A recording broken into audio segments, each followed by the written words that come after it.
Okay, folks, this is the setup for my very basic yoga class that you can do at home. I'm aware that you don't all have blocks or blankets or a belt, but any belt will do. Instead of blocks, try to get two books that are identical, and the books can be maybe 1 to 2 inches thick. Have a yoga mat. If you don't have blankets, a second yoga mat folded would be good, or try to improvise with whatever blankets you have. Okay, so we're going to start the yoga practice. I suggest you all do this first thing in the morning, and just take 1 minute to lie down in Shavasana. The way I've set this up, I've put one blanket lengthwise and one blanket which will support my head and shoulders. I'm starting with Shavasana, sitting in front of my blanket, and then I'm going to lie back, bring the second blanket in touch with my shoulders to support my neck and my head, and then slide one leg, slide the other leg away, let both legs roll outwards, and then have my two arms at the same angles, same distance. And I'm going to relax my body and focus on my breathing. Just trying to bring my inhales and my exhales to the same length. And just notice the pause at the end of each inhale. And notice the pause at the end of each exhale. Allow your body to relax completely. Feel that the bones are heavy and that the bones are sinking towards the ground. And just do a scan from your head to your feet. And then when the minute is over, you're going to get up gently and bring the two blankets away. I'm going to do Adho Mukha Virasana. So have your knees almost as wide as the mat. I like to have something behind my heels. So a folded blanket. It could be a cushion, but try to have something that's compact so that you can continue to feel the pelvis on your heels. It could be that you don't need anything. One blanket is good for me. And then stretch the whole front of your trunk. You're trying to fold deeply into your front groins here as you lengthen the front of your spine. So I start by walking on my fingertips as I get that length, and I concentrate on getting that length. I concentrate on this part of my back, the part that likes to round, where the ribs are, leading the way so that they come forward. And then sometimes I take the side of the mat like that to get an extra lengthening. And then I spread my hands and I bring my forehead onto the ground to relax. I make sure that my trapezium is coming towards my buttocks. So your shoulders should be away from your ears, not around your ears. And for some of you, the floor is too low, so you might want to get a second folded blanket to support your forehead. Or it could even be a brick. Okay, so the idea is that you want to have an even curvature of your spine. So if I'm like this and my head is falling to get to the ground, then you need to raise your forehead. Okay, for me it's fine without it. And then straighten your arms. Look at, I'm spreading my fingers. I'm getting that rotation in my upper arm, where my upper arm is rotating from the inside towards the outside. My elbows are not bent. I'm stretching the skin of my inner elbows open. And I'm bringing the inner armpit up, my outer armpit down to create space between my shoulders. And with each exhale, I'm seeing if I can bring my rib cage further towards the floor a little bit. So after a while, you might want to inch your fingers a little bit further to see if you've got a little bit more stretch. And then just keep relaxing, breathing, and seeing if you can get the weight of your pelvis onto your heels a little bit more, and get the stretch in your arms.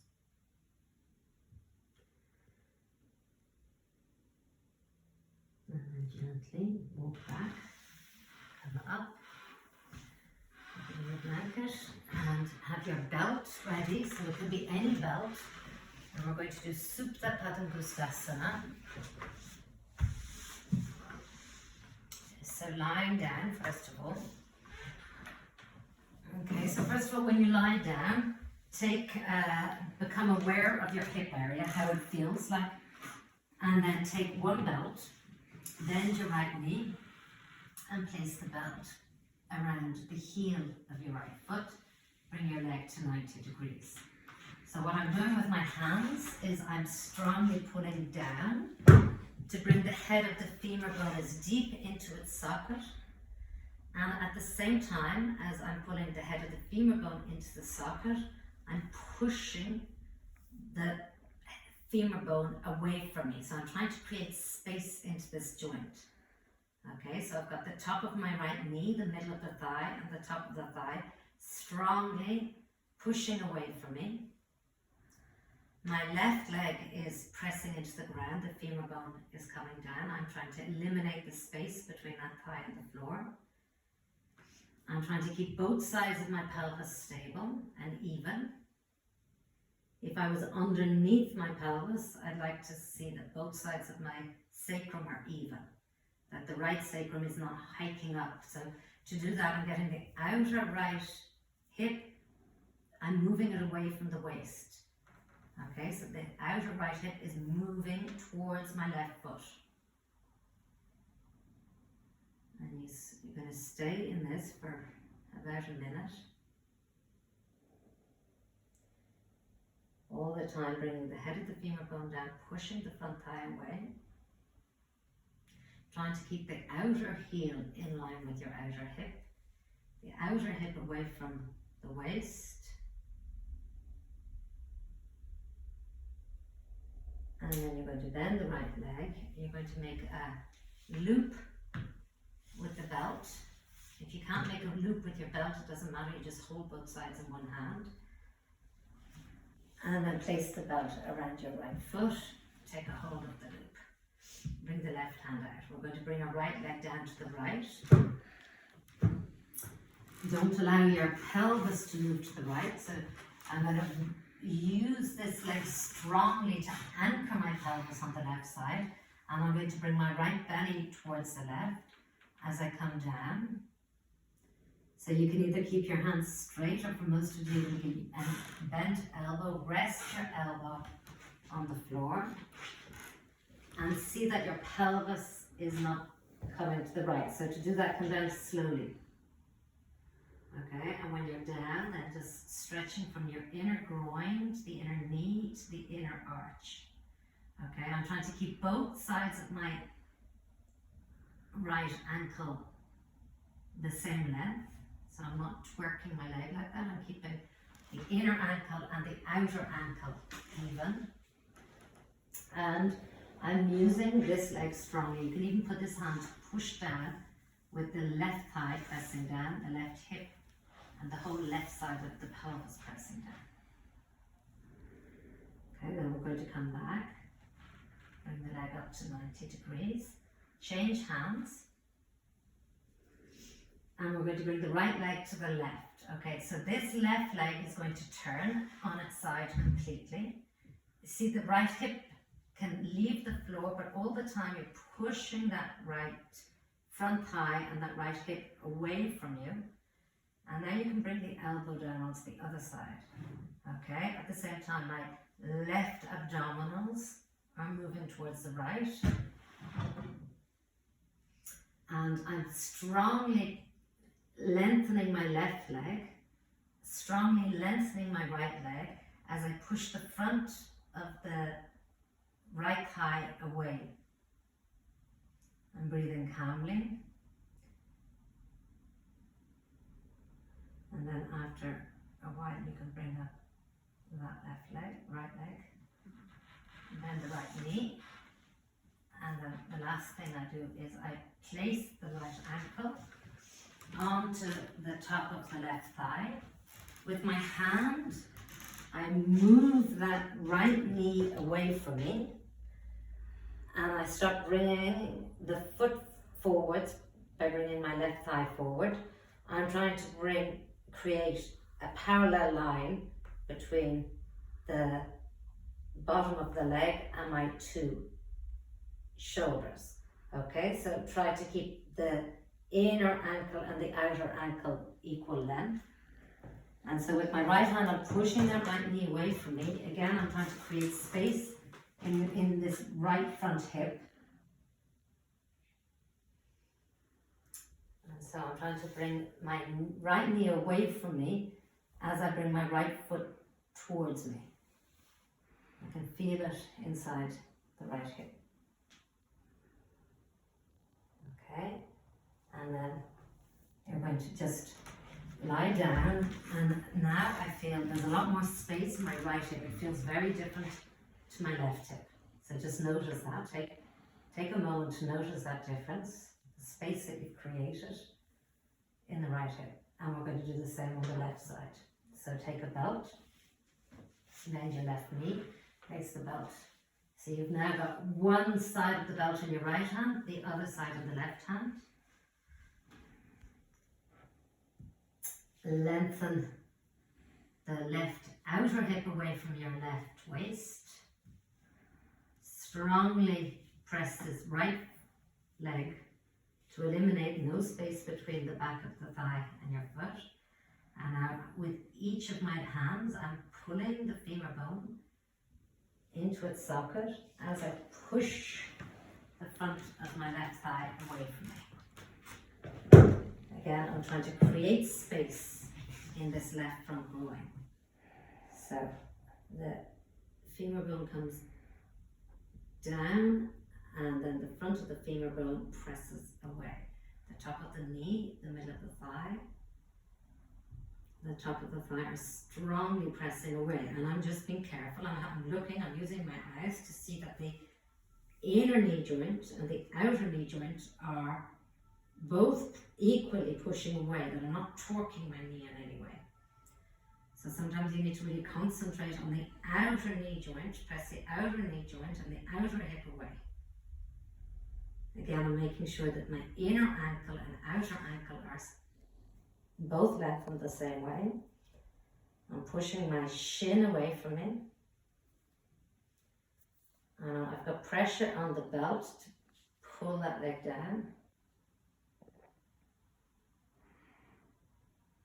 Okay, and now I'm going to put the loop around.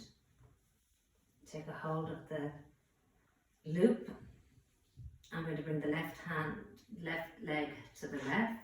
All the while, I'm going slowly, concentrate. I'm not allowing my pelvis to drop to the left. I'm bringing my left abdominals to the right. I'm stretching from the inner groin to the inner knee. And you can bring your elbow to the floor. The other hand can help you stabilize. And then I keep stretching the inner leg.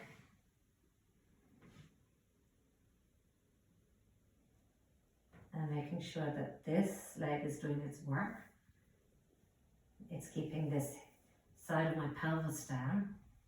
My abdominals are moving towards the right.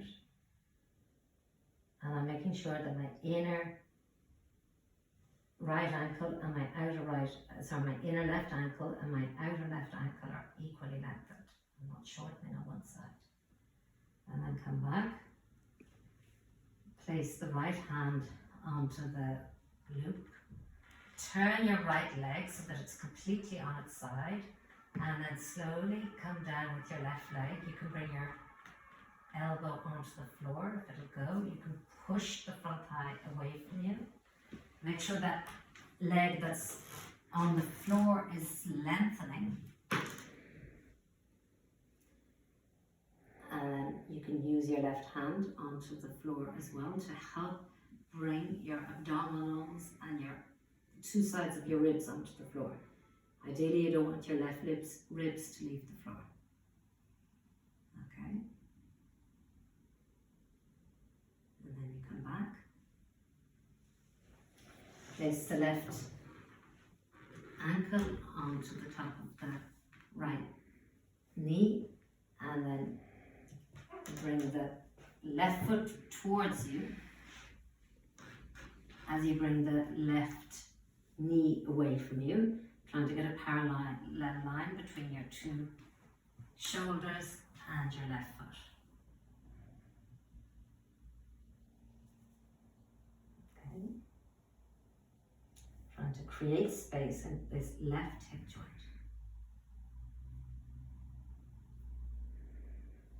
And then come back down and just feel, lie there and just become aware of any differences and how you've created a bit of space in both of your hips.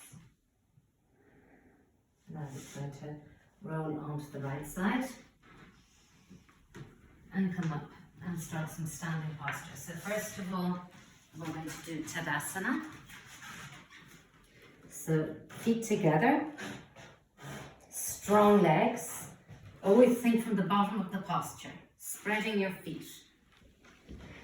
Making your legs strong, lengthening the inner and outer ankles equally.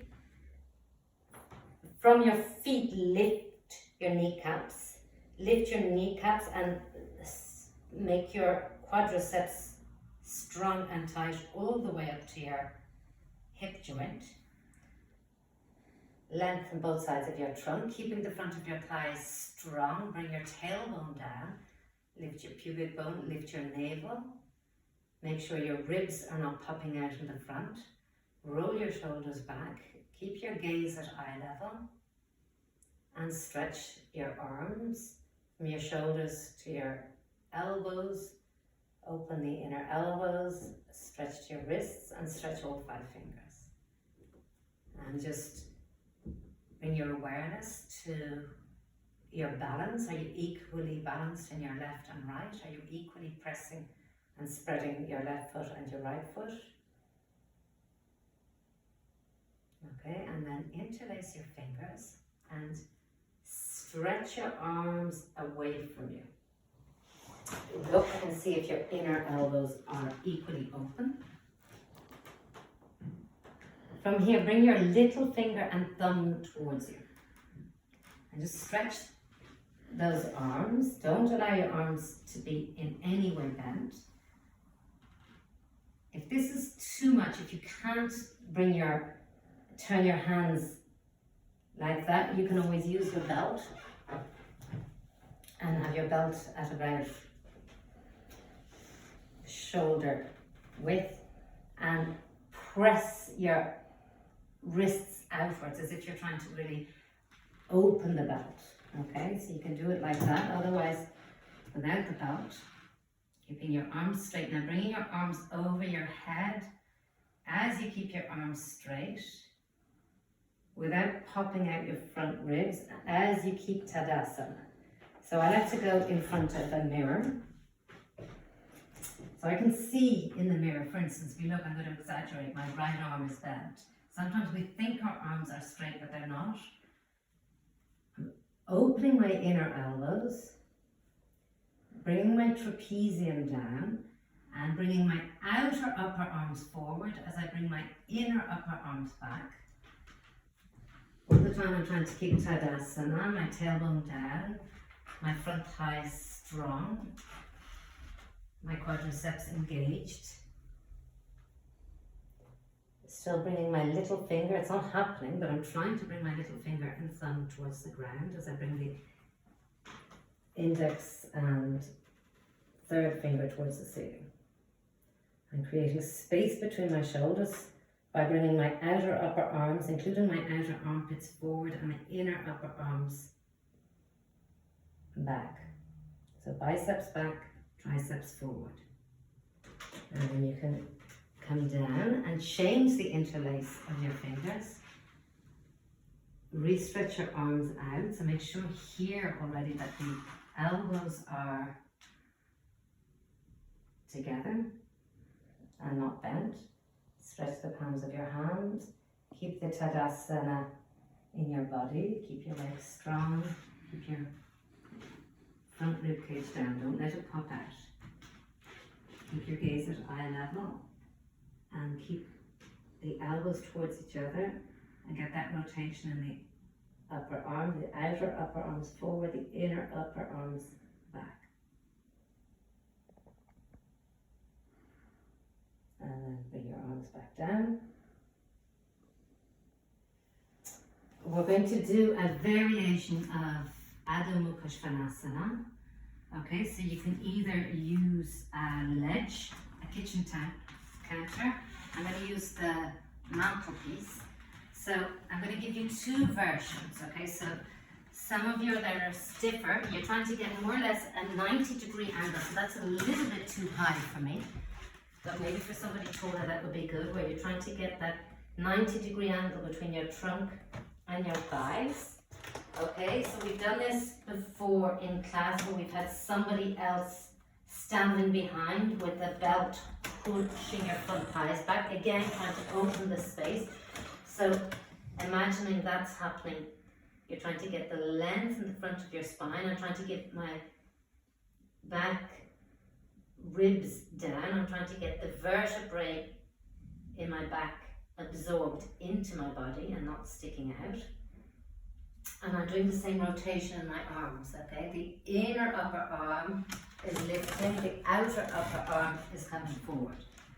Okay, so for the stiffer people, you can just do it like that. For those who are used to doing downward dog, Adho Mukha Svanasana, we can do it on the floor. So spread your fingers, make a star with your fingers, and then first of all with bent knees, move away from your hands, get the elbows straight and get the rotation, the inner upper arms moving up towards the ceiling, the outer upper arms and the outer armpits coming down. And then I'm going to, keeping my heels lifted, stretch your forearms, stretch your upper arms, get the width between your shoulders, bring your back ribs into your body, bring the vertebrae of all your spine into your body, and then keeping your pelvis lifted, push your front thighs back. The same as we were doing when we were lying down. Push the upper knees, the middle thighs, the upper thighs away from you. Create space in those front hips and bring the middle of your heels to the floor. So make sure it's the middle of your heels. And then you can even lift your toes. And then you can just use your eyes to see that your outer knees and inner knees are equally pressing back. And the same thing again, you probably need to push your outer knees back more. So keep moving away from your hands and getting that 90-degree angle between your trunk and the front of your thighs. So usually we're too much on your outer wrists. Press your index finger and thumb joint more into the ground and create that space by rolling your upper arms from the inside to the outside, keeping your pelvis high, pushing strongly with your upper thighs away from you, pushing the center of your heel into the ground. And then come back, walk your feet towards your hands, come up. We're going to do Uttanasana. So you can have 2 bricks. You can use a chair. For those of you who are very stiff, it can be the countertop again. The seat of a chair.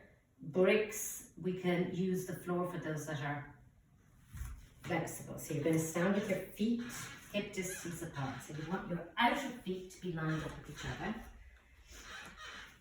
I'm going to stretch the front of my trunk, bring my palms of my hands parallel to each other. Tailbone down, and I'm lifting from my pubic bone to my navel, lifting my navel towards my sternum. I'm thinking of the front, I'm visualizing the front of my spine, I'm stretching it. Look up to stretch more. And then exhale, fold deeply into the hips and bring your hands onto the support. So it could be the chair. And as soon as your hands are on the support, lift up. Okay, so this part of my back, the bit of the spine that tends to round like that, I want to bring that down towards the floor. And I want to bring the sternum forward. Okay, so again, I'm lengthening the front of my trunk, bringing my sternum forward. I'm getting the rotation in my upper arms. It's the same rotation from the inside to the outside. And I'm trying to bring my dorsal spine, this part of my spine, down in order to open my chest and bring my sternum forward. So you're going to maintain that. You can bring your bricks, if you're able to maintain that, you can bring your bricks down a level, down another level, or you can eventually use the floor, okay? But not at the expense of having a concave back. We want to have, sorry, not a convex back, we want a concave back. Okay, so we want this part of our spine to be concave. And then to come back up, you're going to put your hands on either side of your hips. Inhale, come back up. Okay, so now we can start some stamping postures. Okay, so standing in Tadasana, bring the tips of your finger, jump your feet apart. Turn your left foot slightly in, turn your right leg completely to the right. Spread your toes, stretch, exhale, fold deeply into your right hip and come down to your right. Okay, try to keep your head in line with your spine and turn your head, look up at the thumb of your left. Now push into your outer left foot and pull back with your left arm. Turn your right foot slightly in, turn your left leg completely left. So get that rotation of your thigh. You want the thigh rolling from the inside to the out so that there's a straight line through the front of the thigh, the kneecap and the top of the foot. Keep very present on your right outer foot now. Fold deeply into your left hip joint.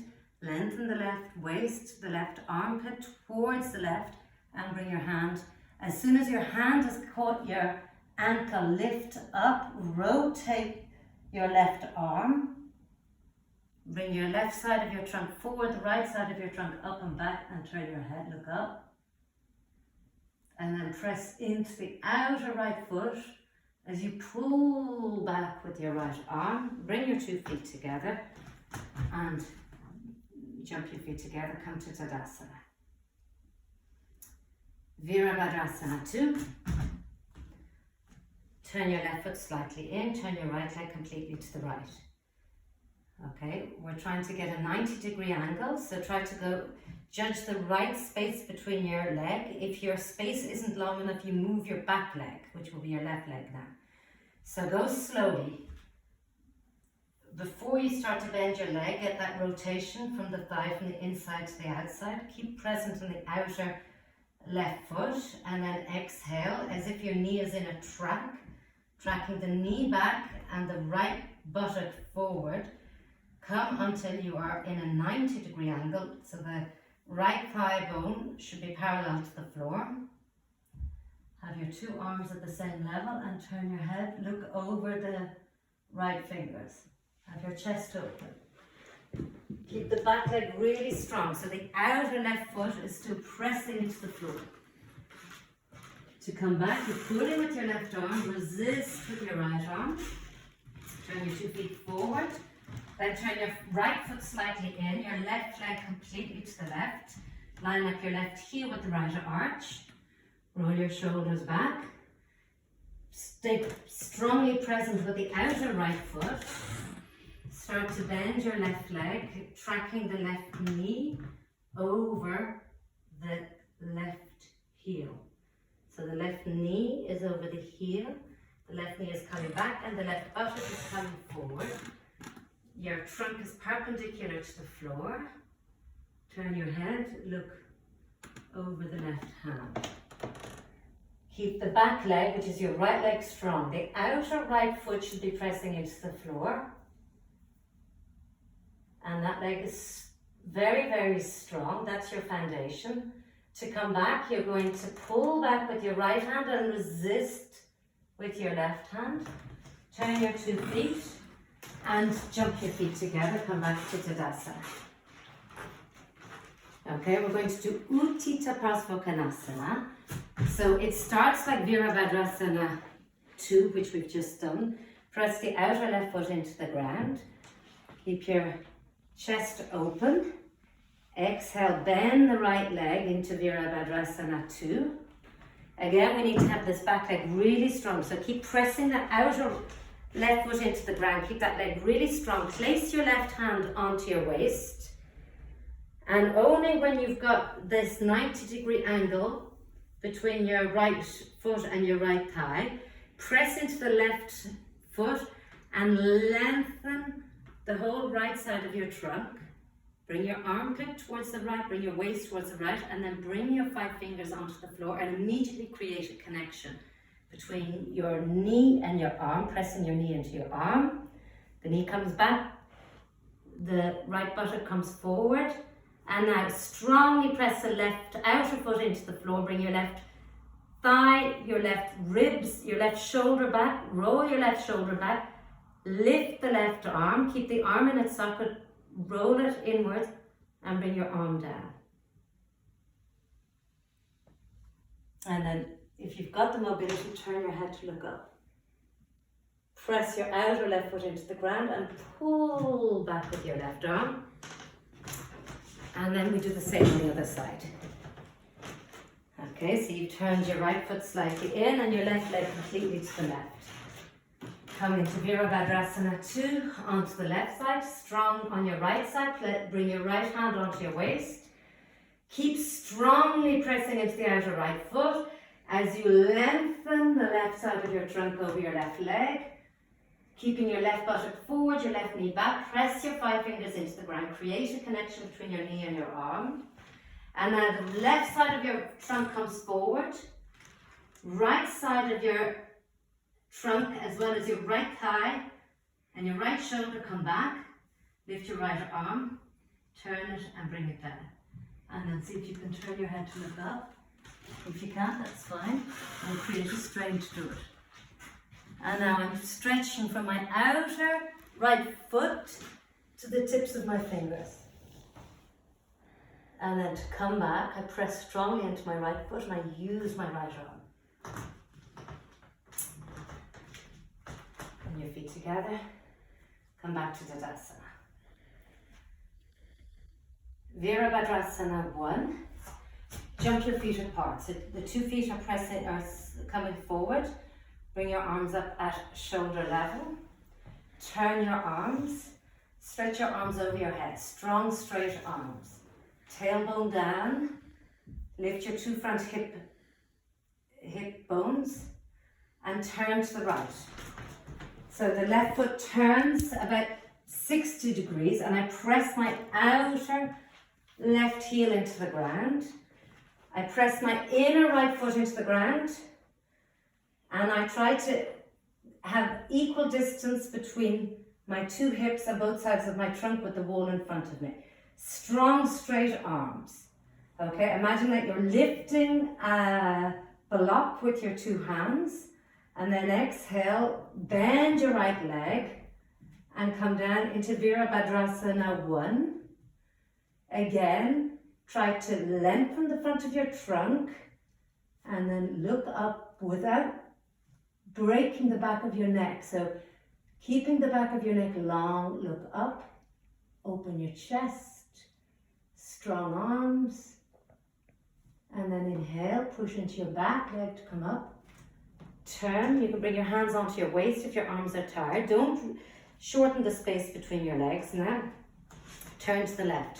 So my back leg is turned about 60 degrees and I'm trying to get that leg to turn. I'm bringing my outer thigh forward, my inner thigh back. I'm pressing into my inner left foot and I'm trying to bring both sides of my trunk both sides of my hips equal distance from the wall in front. I'm stretching my arms, turning them, lifting them. And then bend your left leg. Bend your left leg, keeping your chest open, lifting your head.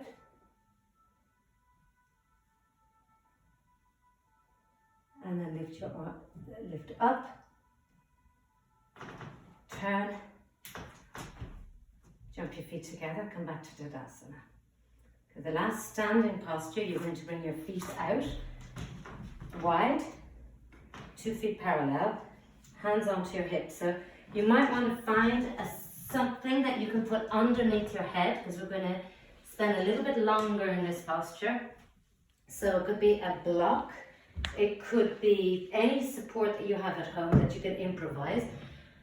A low block, a few books, or just the floor. Okay, so the hands on your waist, elbows behind.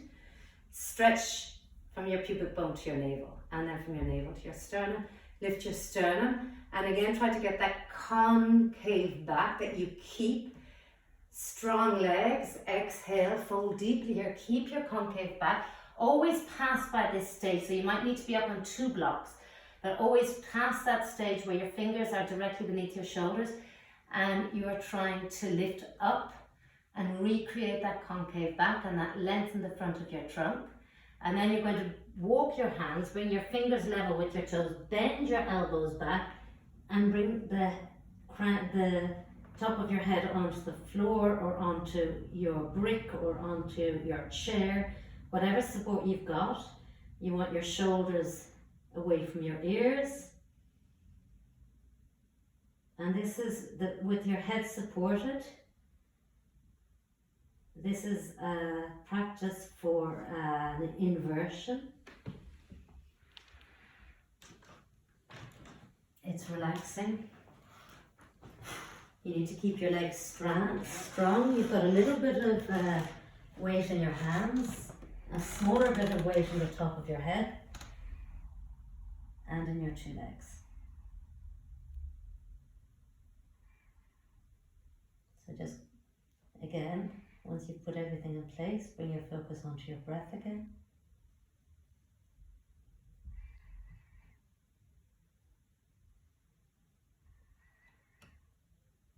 And then you're going to come back, bring your hands underneath your shoulders. Make sure you've got strong legs to come back up. Bring your hands onto your hips. Inhale. And you can heel toe your feet together. Bring your feet together. Stand in Tadasana. Okay, and now we're going to come back onto the floor again to do Urdhva Prasarita Padottanasana. So bend both your knees and lift your arms over your head. So you can hook your thumbs and stretch your arms and bring your legs to 90 degrees. Okay, so we're going to come down 10 times. We're going to bring our legs down. So depending on how strong your abdominals are and your lower back, you can either keep your arms like this, but if you've got a weak lower back, if you've got a weak abdominals, you're going to hold on to the mat like that and use it to roll your arms out like that. That gives you a little bit more support. If you keep your arms here, you need to use them. They need to be used. They need to help stabilize your pelvis. Okay, so I'm going to bring my legs down. I'm trying not to arch my back. I'm trying not to push out of my abdominals. Okay, so I'm going to count 10 times, so you can do it at your own pace. Okay, so inhale and exhale. That's 1 and 2. So what I like to do is inhale down, exhale up. That's 3.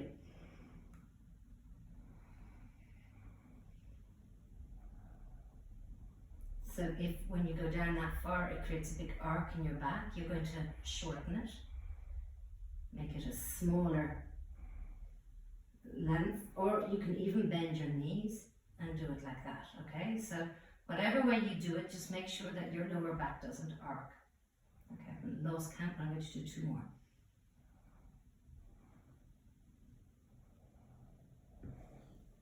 Okay, so that's it for the abs. Bend your knees.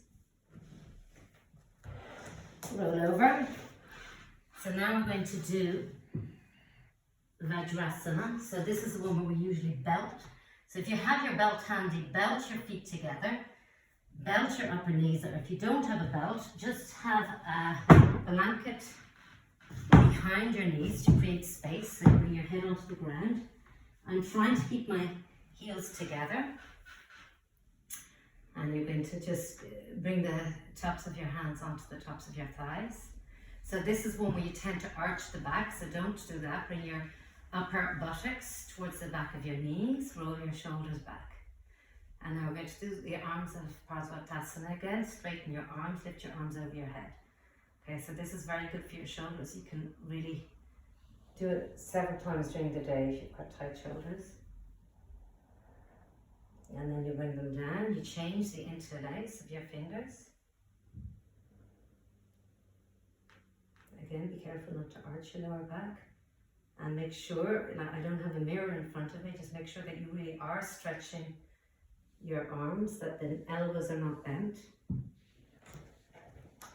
Okay, and then bring your arms down, and now's the time for the arms of Gomukhasana. So I'm going to stretch my right arm. I'm trying to keep that right arm a bit open as I bring that right arm back, make a big circle. I'm going to get that wrist and hands up as far in between my shoulder blades all the time as I keep this right shoulder back. Lift the left arm, rotate it. I'm trying to turn that upper arm, bend the elbow, interlace the two fingers, and then not arching my lower back. And I'm going to use my right arm to pull my left hand down, and with my left hand I'm going to resist. So if I can really get those two arms pulling away from each other, I create space on my shoulders. I can then roll my right shoulder back and create that movement with my left upper arm, where I want to bring the outer upper arm forward, the inner upper arm back. Keep looking straight ahead. So make sure that you haven't shortened in the right side, that this hasn't happened. You want to keep your right weight lifted. Keep your gaze straight ahead. And then always come out of this very gently. So release it gently, not suddenly. And then bring your two arms down now, the same on the other side. Opening that left shoulder.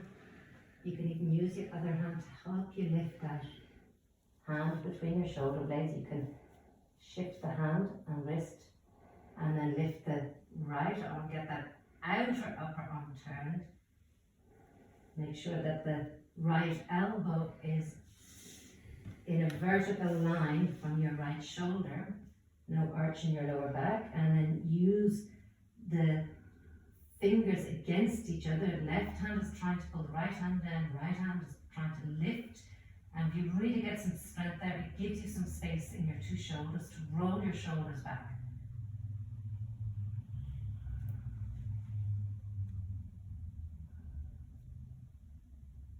And then slowly release.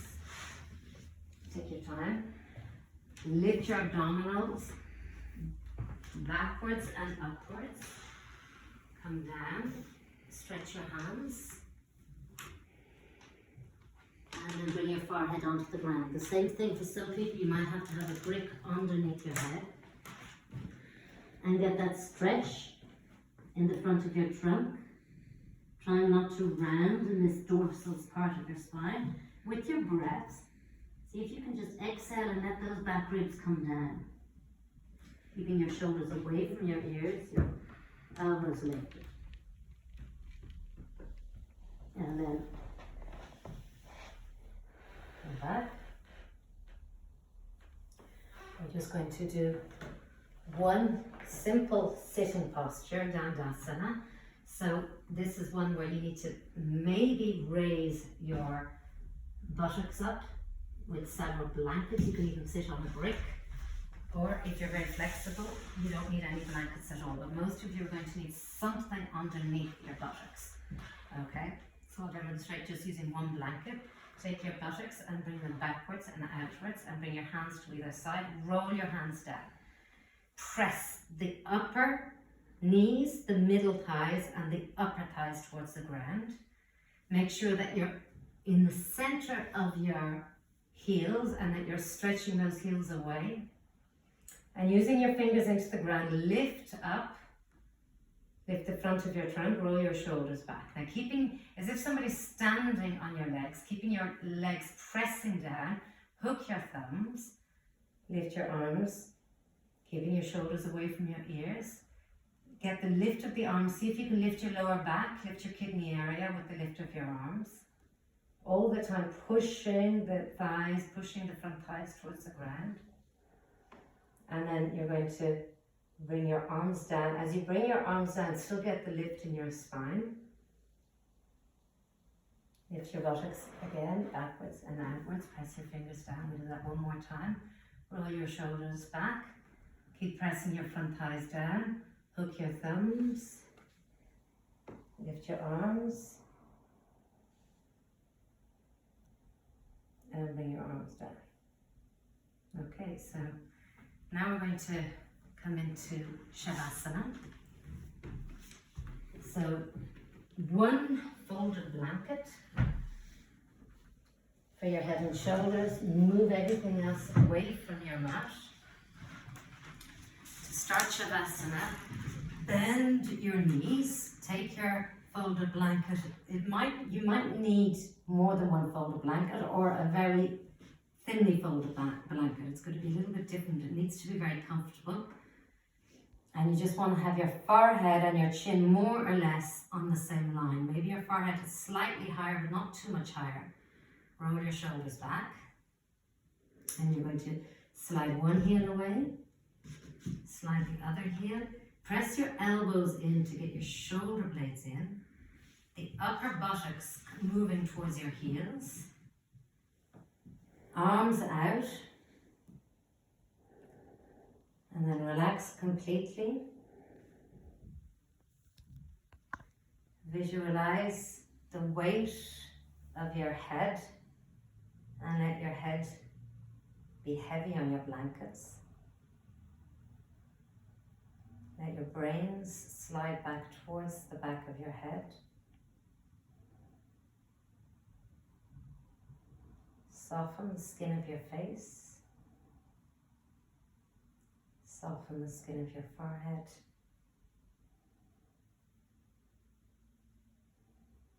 Soften the skin of your scalp. And relax your upper jaw, your lower jaw, your tongue, the root of your tongue. Release your shoulders and your arms completely and abandon the weight of your arms.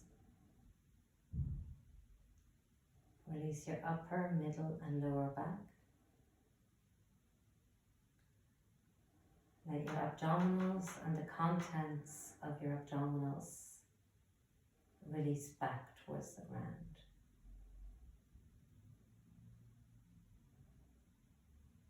Spread your buttocks equally. Relax your pelvic region. Release your legs. Let your legs separate from your trunk. Relax your thighs, your calves, your ankles, your feet. Let go completely. Abandon yourselves entirely to Shavasana. Relax.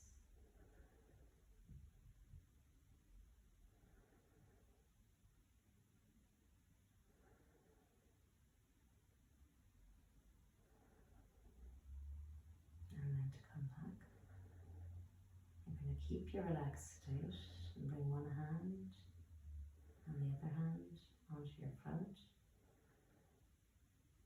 Bend your knees. Keep your feet apart and let your knees relax towards each other.